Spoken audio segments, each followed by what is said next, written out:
बंदा Pakistani family reaction में उम्मीद करता हूं सब खैरियत से होंगे, जाओगे, खुश होंगे, आबाद मेरा होंगे। नाम आजाद है। मैं नाना यार भाई हिस्ट्री में पहली बार इंडिया ने 5 ट्रिलियन डॉलर के आंकड़े को पार कर लिया है यार।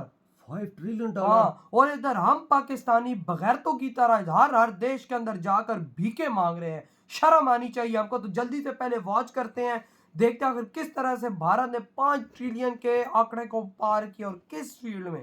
तो कौन करते हैं स्टार्ट। नमस्कार दोस्तों, स्वागत है आपका हिंदी नॉलेज शो में। तो दोस्तों, आज का दिन बहुत ही ज्यादा ऐतिहासिक है भारत के लिए और भारत के आलोचकों के लिए भी। क्योंकि पिछले कुछ दिनों से ये अफवाह उड़ाई जा रही थी कि भारत के चुनाव के कारण भारत का जो मार्केट है वो क्रैश कर रहा है, जिससे कि इकोनॉमी को नुकसान हो रहा है। इसके अलावा दूसरी खबर जो पिछले कई सालों से उड़ाई जा रही है कि भारत कभी भी 5 ट्रिलियन डॉलर के आंकड़े तक नहीं पहुंच पाएगा। तो खैर, उन लोगों का भी ये सपना चकनाचूर होना शुरू हो चुका है और उन लोगों को मुंह छुपाने के लिए कोई जगह अब नहीं दिख रही। मैं ऐसा क्यों कह रहा हूं, आप अपनी स्क्रीन पर खुद देख लीजिए। रिपोर्ट निकलकर सामने आ चुकी है कि अब से कुछ ही मिनटों पहले भारत ने अपने पूरे इतिहास में पहली बार 5 ट्रिलियन डॉलर का आंकड़ा छू लिया है, बल्कि भारत इसके पार भी जा चुका है। इतना ही नहीं, भारत अब जो दुनिया के टॉप 5 देश है उसकी सूची में आने ही वाला है, बस एक कदम दूर खड़ा है। लेकिन किस चीज के मामले में हमने 5 ट्रिलियन डॉलर का आंकड़ा छुआ है? तो भारत का जो शेयर मार्केट है उसकी टोटल वैल्यूएशन के मामले में भारत का जो शेयर मार्केट है वो 5 ट्रिलियन डॉलर आंकड़े के पार जा चुका है। और ये भारत के लिए बहुत शानदार खबर है। क्योंकि इसका कारण ये है कि पिछले कुछ दिनों से भारत में जो स्टॉक मार्केट है वो अमेरिका में हो रही इंस्टेबिलिटी के कारण लगातार क्रैश कर रहा था।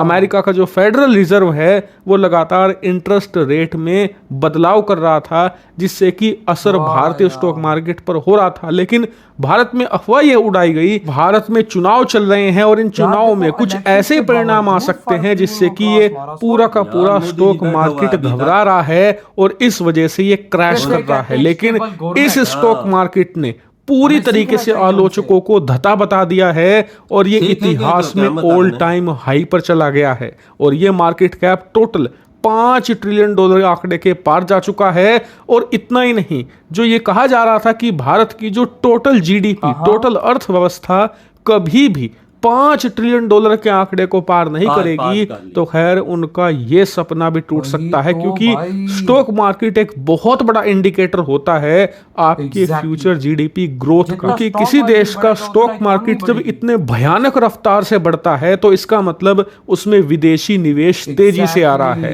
यानी कि दुनिया भर की जो कंपनियां हैं वो उस देश में तेजी से अपना जो बिजनेस है उसे एक्सपेंड कर रही है। और साथ ही जो निवेशक हैं जो अपनी मेहनत की कमाई भारत में लगा रहे हैं, उन्हें यकीन है कि भारतीय अर्थव्यवस्था आने वाले समय में इतनी रफ्तार से बढ़ेगी कि उनका जो पैसा है वो दिन दोगुनी रात चौगुनी रफ्तार से डबल तिबल हो जाएगा। इस बात का गवाह खुद इतिहास है। आप इतिहास उठाकर देख लीजिए, जितने भी सुपर पावर देश बने हैं, खासकर कि इकोनॉमिक सुपर पावर, सबके साथ ही हुआ है। चाहे वो 1945 का अमेरिका हो या फिर 1990 का चीन, सबके एक आर्थिक सुपर पावर बनने की भविष्यवाणी पहले ही स्टॉक मार्केट ने कर दी थी। क्योंकि जो देश आर्थिक सुपर पावर बनने वाला होता है उस देश में दुनिया भर के निवेशक अपना पैसा पहले ही लगा देते हैं, क्योंकि उन्हें अंदाजा होता है भविष्य में किस देश के साथ क्या होने जा रहा है, किस देश की बैंड बजेगी और कौन सा देश भविष्य में एक आर्थिक सुपर पावर बनेगा। भारत इसी राह पर अब बढ़ चला है और भविष्य में भारत को एक आर्थिक सुपर पावर बनने से कोई नहीं रोक सकता। ये भारत का हक है, ये भारत की डेस्टिनी। एग्जैक्टली भाई साहब, इधर हुई है वीडियो खत्म।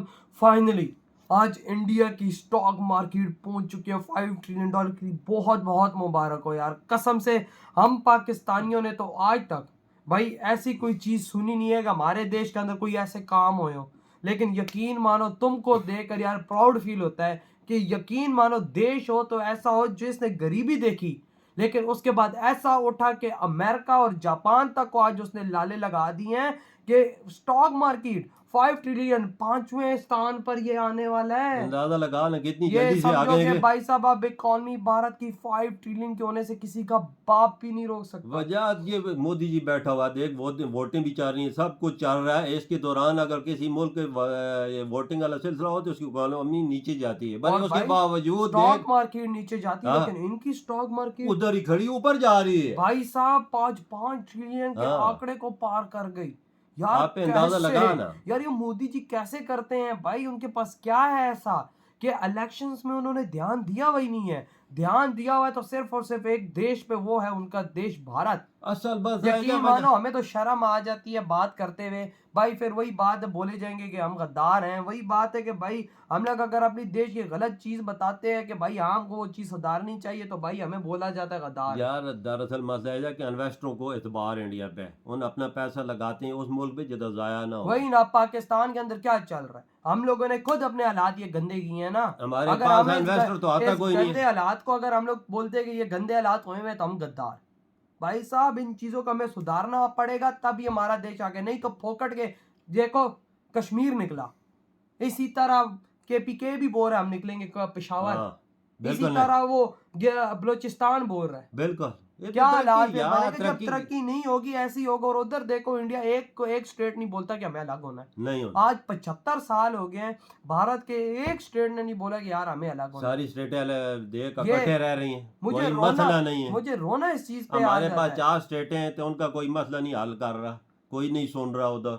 हर किसी के अपने अपने मसले हैं यार। लेकिन मैं कहता हूँ कि जो आज इंडिया ने ये कारनामा किया है ना, मैं कहता हूँ कि भाई इस बंदे को तुम जितवाओ। अगले 5 साल में इस इंडिया को इन्होंने दूसरे नंबर पे या तीसरे नंबर पे इकोनॉमी वाइज ना खड़ा किया, मेरा नाम यार तो तीसरे तो आएगा लाजमी, तीसरा तो नंबर है। बिल्कुल भाई, तीसरा तो पक्का है अगले ना। 5 सालों के अंदर अंदर इंडिया तीसरे पायदान पे खड़ा हुआ होगा।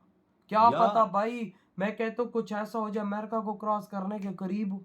ये वजह बहुत नजदीक भाई है, साहब जो अमेरिका की जो रफ्तार है तरक्की की वो कम है हमें इंडिया बोला से। जाता भाई इराक को देख लो, सीरिया को देख लो, वो हमसे भी डाउन है। भाई हम उनको क्यों देखे? हमें तो भारत से इस बुनियाद पे अलग किया गया था ना कि हम भारत से भी आगे निकलेंगे, तो हमें भारत से आगे चाहिए। अब हमें आगे नहीं मिलता, हम बोलते हैं भाई भारत को देख लो। यार इन चीजों को छोड़, हमारे प्राइम मिनिस्टर ने बोला इंडिया के बाप से भी आगे निकले, निकलेगा देखे। देखो 100 साल भी लगे रहे तो नहीं, हम खाली सिर्फ नारा इस ही मारा देश है। के अंदर भिखारी एक नंबर के पैदा कर सकते हैं जो बाहर जाके भीख मांगते हैं और मुल्क का नाम बदनाम करते हैं। और आज देखो उधर क्या चल रहा है किर्गिस्तान में, पूरे पाकिस्तान को बर्बाद किया हुआ है उन लोगों ने। भाई साहब इतना गंदी हमारी ठुकाइयां उधर वो लोग कर रहे हैं। अभी तक उनको लाया भी कोई नहीं है, सिर्फ 350-400 बंदा हमारा है। बिल्कुल आया है। और वहां पे जो हमारी है वो उन्होंने इज्जतें लूटी हैं वो अलग है। और यहाँ पर इंडिया के आंकड़े दे के यकीन मानो मुझे प्राउड होता है, और यकीन मानो और एक तरफ से अच्छा ही फील होता है कि हम गंदगी को अलग ही कर दिया उन लोगों ने। यकीन मानो यार हम इसी के काबिल थे, हमारा ये अलग देश है, हम लोगों ने जिसको बर्बाद किया है। तो सोचो आज इंडिया के साथ होते तो उधर का क्या हाल करते हम लोग। यार उधर होते तो कोई समझ भी सकते थे ना, उनके साथ नहीं है तो समझ भी नहीं है। सही कहा, ये भी बात सही है आपकी। अगर उधर होते तो कोई सुधर भी जाते ना। वही इधर ना। इनके हाथ चढ़े हैं तो सुधरे नहीं है, गलत कामों में पड़ गए हैं, वही ना, जैसे आप पड़े हुए हैं हम। बिल्कुल। तो यार आपकी क्या थॉट है भाई जो आज इंडिया ने ये आंकड़े पार किए हैं? इधर ही वीडियो खत्म करते तो हैं।